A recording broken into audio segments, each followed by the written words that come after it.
Apa kabar pemirsa? Bertemu lagi bersama saya Ila Rahmayati dalam Warta Parlamentaria. Kami sudah menyiapkan beragam informasi seputar kinerja dan kegiatan anggota DPR RI. Inilah Warta Parlamentaria selengkapnya.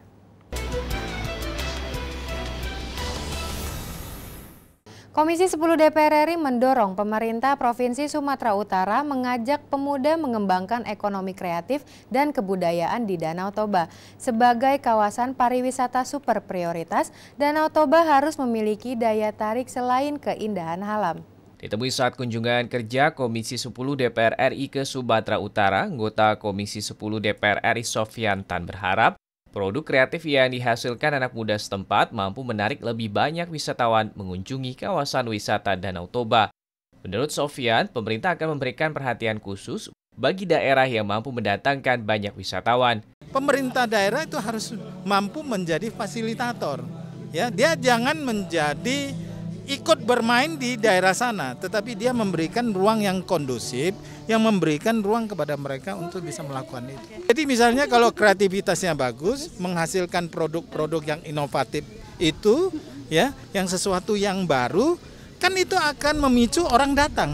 Staf ahli bidang inovasi dan kreativitas Kementerian Parekraf Joshua Simanjuntak menyatakan, pemerintah daerah harus melibatkan pemuda dalam berkarya. Menurut Joshua, Creative Hub yang ada di Toba saat ini seharusnya mampu menjadi pusat bagi kemunculan karya-karya kreatif unggulan yang diciptakan oleh pemuda. Jangan Creative Hub ini hanya menjadi sebuah gedung kosong saja, tapi Creative Hub ini harus menjadi milik komunitas kreatif. Kalau komunitas kreatif itu sudah merasa memiliki, saya yakin mereka pun dengan sukarela akan merawat gedung ini. Dari Simalungun, Provinsi Sumatera Utara, Alda Gustari, TVR Parlemen, melaporkan. Badan Anggaran DPR RI mengapresiasi pertumbuhan ekonomi Provinsi Sulawesi Utara yang lebih tinggi dari rata-rata pertumbuhan nasional. Ditemui usai pertemuan dengan Gubernur Sulawesi Utara dalam kunjungan spesifik Badan Anggaran DPR RI, Wakil Ketua Banggar DPR RI Cucun Ahmad Samsurizal mengatakan, pertumbuhan ekonomi Sulawesi Utara didukung keseimbangan primer yang baik serta lancarnya strategi komunikasi pemerintah provinsi dalam mengendalikan inflasi daerah. Untuk itu, DPR RI mendukung inovasi yang dilakukan pemerintah provinsi dalam percepatan pertumbuhan ekonomi daerah. Kita dukung semua hal-hal inovasi yang dilakukan oleh pemerintah daerah ya, apalagi untuk percepatan pertumbuhan ekonomi. Masyarakat akan hidup kalau misalkan ada satu gerak usaha di tiap daerah, ada aktivitas usaha seperti tadi membuat smelter emas di sini ya cukup bagus. Wakil Ketua Badan Anggaran DPR RI Edi Baskoro Yudhoyono mendukung pemerintah Provinsi Sulawesi Utara dalam meningkatkan pertumbuhan ekonomi daerah dan mendorong pemerintah provinsi untuk memperhatikan pembangunan infrastruktur kawasan yang dapat menopang pertumbuhan ekonomi daerah. Kami berpihak dan mendorong penuh memberikan support kepada pemerintah Provinsi Sulut, Bitung agar terus memperhatikan ya, termasuk dengan pembangunan infrastruktur kawasan yang juga dapat meningkatkan kesejahteraan masyarakat sekitar, apakah dari sisi UMKM-nya, industri perikanannya. Jangan sampai industri perikanan kita malah justru mengandalkan impor. Kita ini kaya sekali. Dari Provinsi Sulawesi Utara, Ila Rahmayati, TVR Parlemen, melaporkan. Komisi 4 DPR RI mendorong sinergi yang baik antar lembaga pemerintah untuk menyetop impor limbah B3, seperti penguatan peran surveyor dalam mengidentifikasi barang masuk dan optimalisasi bahan baku sampah plastik dalam negeri bagi pelaku usaha daur ulang. Ditemui di Gedung Nusantara DPR RI Jakarta, Wakil Ketua Komisi 4 DPR RI Budi Satrio Jiwandono jam lolosnya ribuan truk berisi sampah B3 di Pelabuhan Tanjung Priuk. Dirinya mendesak evaluasi kebijakan impor bahan baku sampah daur ulang. Menurut Budi, impor kebutuhan bahan baku limbah perlu disertai dengan pengawasan yang ketat. Mungkin ini lintas komisi juga, yang jelas lintas kementerian dan lintas mitra kerja kami di Komisi 4. Di sini ada Kementerian Perdagangan, ada juga Kementerian Perindustrian, dan juga kita perlu mengundang mungkin Kementerian Luar Negeri. Karena dalam kebijakan dan hal seperti kejadian kemarin, seharusnya barang-barang yang sudah masuk dan sudah terbukti tidak boleh masuk sebenarnya melalui peraturan, itu sebenarnya harus direekspor lagi. Anggota Komisi 4 DPR RI Muhammad Safruddin mengkritisi regulasi tentang ketentuan impor limbah yang memberi celah impor limbah B3 ke Indonesia. Untuk itu, Safruddin mendorong pemerintah menjalin kerjasama lintas kementerian lembaga dalam mengkaji regulasi terkait impor limbah B3 sebagai bahan baku industri daur ulang. Oleh karenanya, undang-undang yang kita buat, mari kita sinkronisasi antara Bea Cukai, kemudian perdagangan, kemudian LHK dan pemerintah khususnya, sehingga semua walaupun tidak berupa undang tetapi share apa yang diharapkan itu bisa tidak terulang kembali. Amita dan Rian, TVR Parlemen, melaporkan. Jangan kemana-mana pemirsa, karena kami masih memiliki banyak informasi lain dalam Warta Parlamentaria. Di antaranya datang dari Komisi 9 DPR RI kunjungi RSCM pasca banjir setelah jeda berikut.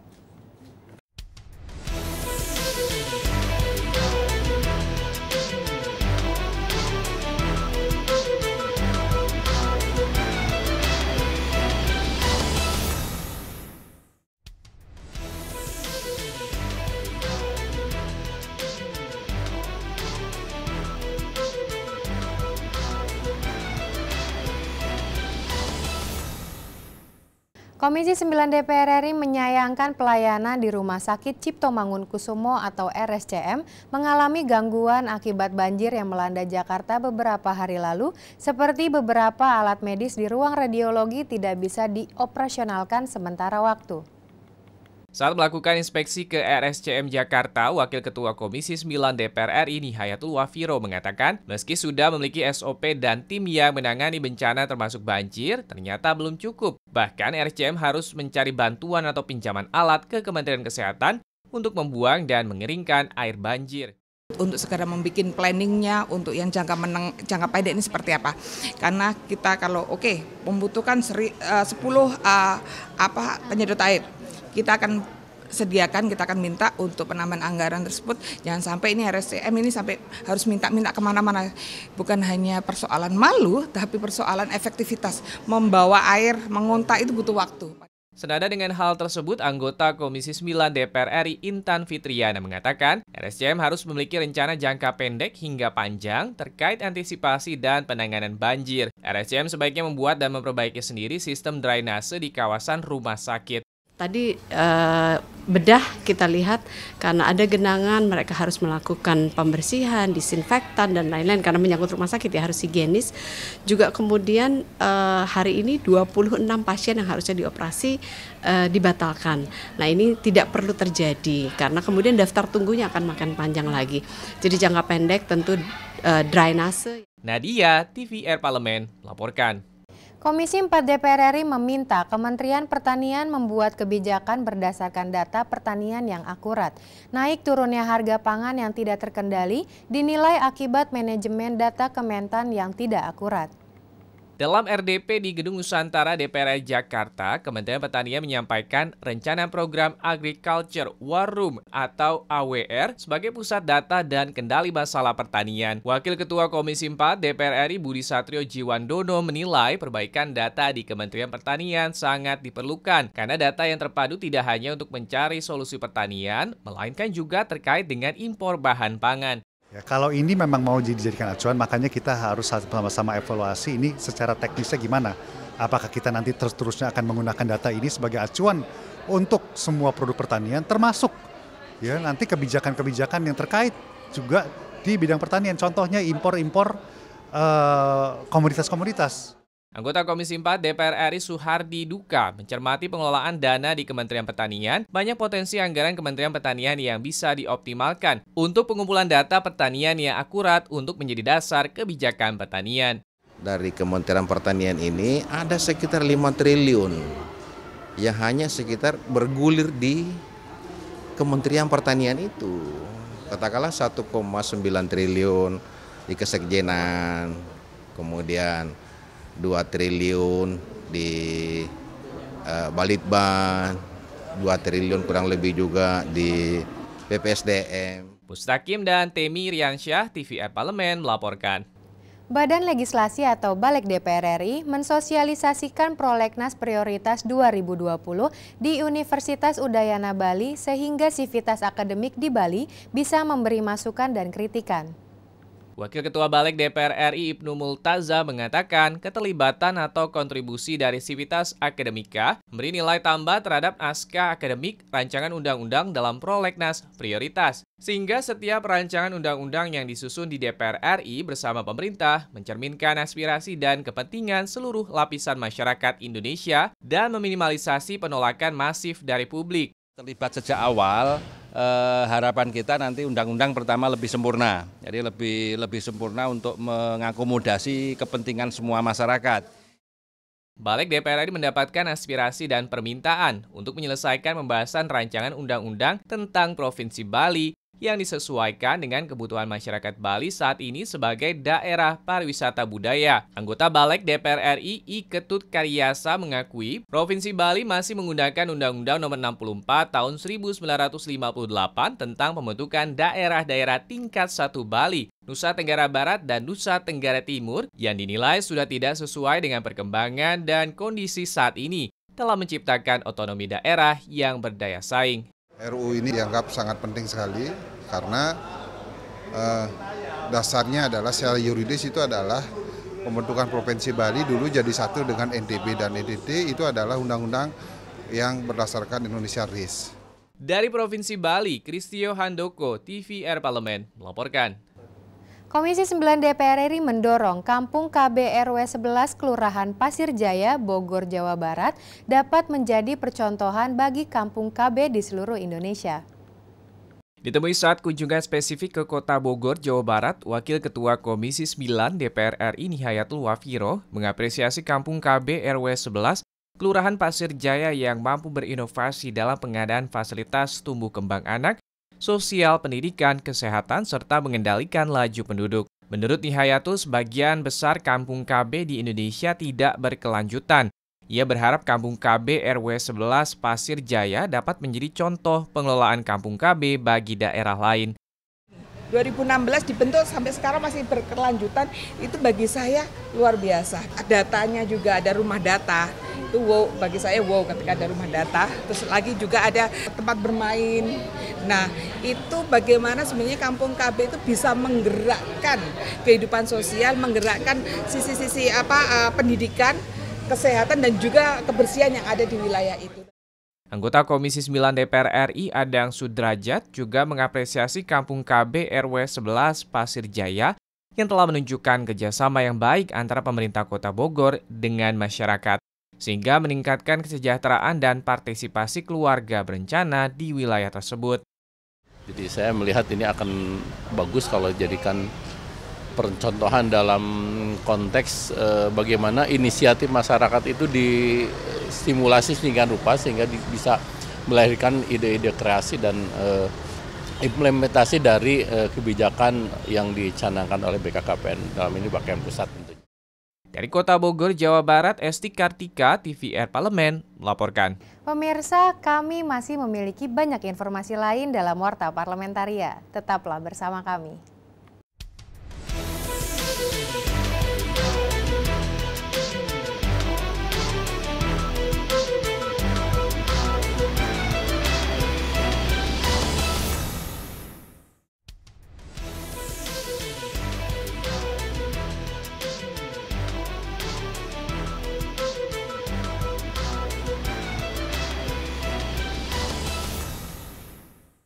Komisi 10 DPR RI mendorong pemerintah Kota Ambon dalam rangka optimalisasi dan revitalisasi cagar budaya nasional Benteng Victoria sebagai upaya pengembangan wisata, edukasi, dan sejarah di Indonesia.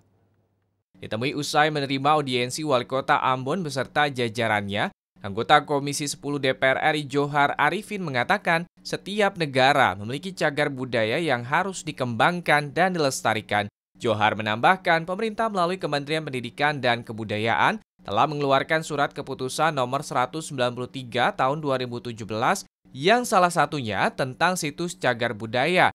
Kami teman-teman Komisi 10 tentu mendukung agar cagar budaya ini tetap lestari dan dikembangkan, dipelihara. Dan saya tadi mengusulkan kepada Wali Kota Ambon untuk juga mengejar artefak-artefak, ya, file-file, arsip-arsip yang telah dibawa ke negeri Belanda.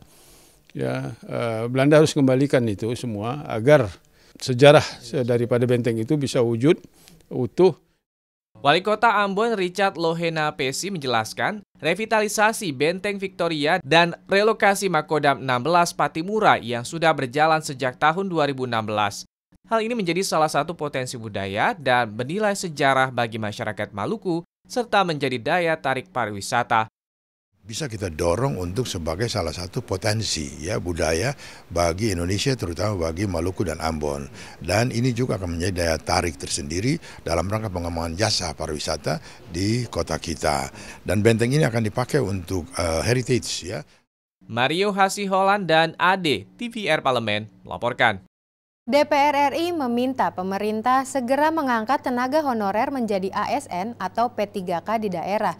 Di dalam revisi Undang-Undang ASN yang baru diusulkan, DPR berharap pemerintah tetap memikirkan sisi kemanusiaan dan kesejahteraan bagi para ASN maupun honorer.